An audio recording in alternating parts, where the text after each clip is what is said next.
തന്ത്രി എന്നല്ല, സഭയിൽ ഉൾപ്പെട്ടിട്ടുള്ള എല്ലാ തന്ത്രിമാരായാലും കൂടെ ഇത്തരത്തിലുള്ള ഒരു പ്രസ്ഥാനത്തിൽ ഇരുന്നുകൊണ്ട് ദേവൻ്റെ ഒരു വിഷയങ്ങളിൽ തന്ത്രി അതിനകത്ത് തെറ്റ് ചെയ്തിട്ടുണ്ടെങ്കിൽ 100% നമ്മളതിന് യോജിക്കുന്നു.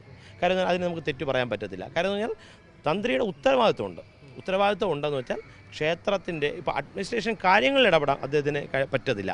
കാരണം എന്ന് വെച്ചാൽ ഇപ്പോൾ നമ്മളിപ്പോൾ ഒരു പ്രൈവറ്റ് ക്ഷേത്രത്തിലെ ഒരു തന്ത്രിയാണെങ്കിൽ കൂടെ ഒരു ക്ഷേത്രത്തിൽ തന്ത്രി ട്രസ്റ്റിൻ്റെ തന്ത്രിയാണ്. അദ്ദേഹം ചെയർമാനും പ്രസിഡൻറ്റും പറയും നിങ്ങൾ ഇങ്ങനെ ചെയ്യരുത്, നമ്മൾക്കറിയാം എന്ന് പറഞ്ഞാൽ നമ്മൾ അതിനെ എതിർത്ത് കഴിഞ്ഞാൽ തന്ത്രി പുറത്താണ്. ഇതാണ് ഇന്നത്തെ റൂട്ട്. അടുത്ത തന്ത്രിയെ അവർ കൊണ്ടുവരും, അവർ വയ്ക്കും. ഞാൻ പല ക്ഷേത്രങ്ങളും തന്ത്രിയായിരുന്നു, ഇപ്പോൾ തന്ത്രി സ്ഥാനത്ത് ഇല്ലാത്ത ക്ഷേത്രങ്ങളുമുണ്ട്. നമ്മളിതിനെ എതിർത്ത് പറഞ്ഞു കഴിഞ്ഞാൽ നമ്മളവിടെ പുറത്താക്കുന്നു. ഇതാണ് അതിൻ്റെ ഒരു സത്യാവസ്ഥ.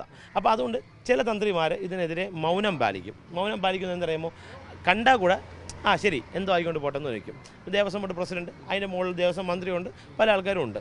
അവർക്കൊരു കാരണം ഉണ്ടാക്കി തന്ത്രിയെ പുറത്താക്കാൻ വലിയ കാരണമൊന്നുമില്ല.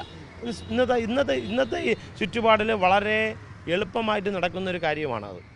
പിന്നെ തന്ത്രി ഇതിനകത്ത് ഇൻവോൾവ് ആയിട്ടുണ്ടെങ്കിൽ 100% നമ്മളതിനെ അനുകൂലിക്കുന്നില്ല, അതിന് ശക്തമായി പ്രതികൂലിച്ചാണ് പറയുന്നത്. കാര്യം എന്ന് പറഞ്ഞാൽ തന്ത്രിക്കൊരു കർത്തവ്യമുണ്ട്, അത് ഒരിക്കലും പാലിക്കാതിരിക്കാൻ പറ്റത്തില്ല. എന്നുവെച്ചാൽ ഇത്തരത്തിലുള്ള കാര്യങ്ങൾ ശ്രദ്ധയിൽപ്പെടുന്ന പക്ഷം തീർച്ചയായിട്ടും അതിനെ ദേവസ്വം ബോർഡിന് റിട്ടേൺ ആയിട്ടൊരു കംപ്ലയിൻറ്റ് കൊടുക്കാനുള്ള അധികാരമുണ്ട്. ആ കംപ്ലയിൻറ്റിൻ്റെ കോപ്പി ഇദ്ദേഹം സൂക്ഷിക്കുക. ഇന്ന സംഭവം അവിടെ നടന്നിട്ടുണ്ട്, അതെന്താണ്, നിങ്ങൾ അതിൻ്റെ ഉത്തരവാദിത്വം, അതിൻ്റെ കാര്യങ്ങൾ നിങ്ങൾ അന്വേഷിച്ചോ എന്ന് പറഞ്ഞുകൊണ്ട് റിട്ടേൺ ആയിട്ട് കംപ്ലയിൻറ്റ് ദേവസ്വം കമ്മീഷണർക്കോ ദേവസ്വം എക്സിക്യൂട്ടീവ് ഓഫീസർക്കോ കൊടുക്കേണ്ട അധികാരം തന്ത്രിക്കുണ്ട്.